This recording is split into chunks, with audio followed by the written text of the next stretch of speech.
Koray, bir başka sorum da şu, oyunlaştırmada bileşenler neler? Dediğim gibi en üstte dinamikler duruyor.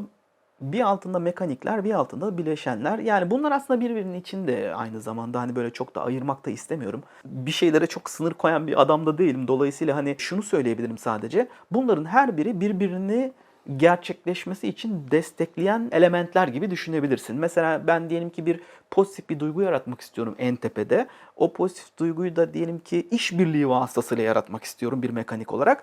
Orada bileşenlere geldiğimizde bu bileşenler en çok görünen kısmı gibi düşünebilirsin. Ne demek istiyorum? Mesela bir rozet bileşendir. Görünen kısmı görüyorsun çünkü oyuncu görüyor bunu. İşte ilerleme çubuğu mesela ya da işte level'ın ilerlemesi gibi. Bir avatar mesela işte. Bunlar temelde baktığında sistemde yani kurguda, tasarımda görünen kısımlar. Ama bunlarla ben o mekanikleri yaratmaya çalışıyorum aynı zamanda. Diyelim ki mesela bir işbirliği kurgusu kuruyorsam eğer ya da bir rekabet kurgusu kuruyorsam mesela belli bir yere 20 görüşme yapan kişiye bir rozet veriyorum. Ne diyelim ona, rozetin adına da harika görüşmeci diyelim ya da ne bileyim işte haftanın süperi diyelim. Herhangi bir isim verebiliriz, fark etmez. Aslında ben o rozeti vererek yani o bileşeni kullanarak o rekabet tetiklemesini yaratmaya çalışıyorum. Hem o bireyde hem de o rozeti alamayan bireylerde aslında baktığında. Ama tam tersi başka bir şey de kurgulayabilirim. Mesela mesela bazı firmalarda da bazı kurgularda da şunu da yapıyoruz. Bir işbirliği yaratmaya çalışıyoruz mesela. İnsanlar işbirliğiyle bir şeyler yapsın istiyoruz.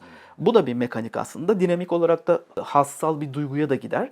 En üstteki dinamikte. Ama alt tarafta yine neyi kullanıyorum? Gene kullandığım şeyler aslında temel bileşenler. İşte rozetleri kullanabilirim, level'ları kullanabilirim, avatarları kullanabilirim gibi birçok farklı bileşeni kullanabilirim. Aslında burada şöyle şuna bakmak lazım. Benim bileşen dediğim şey sistemdeki temel aslında gördüğüm şeyler. Onlarla yani o gördüğüm şeylerle bir mekaniği ve bir duyguyu yani dinamiği tetikletmeye çalışıyorum.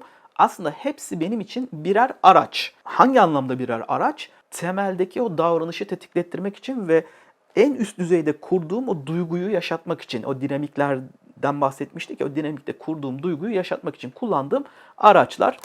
Aslında bunları ayırdık böyle dinamik, mekanik bileşenler diye ama hepsi birbirinin içinde bana göre ve hepsi birbirini destekleyen şeyler.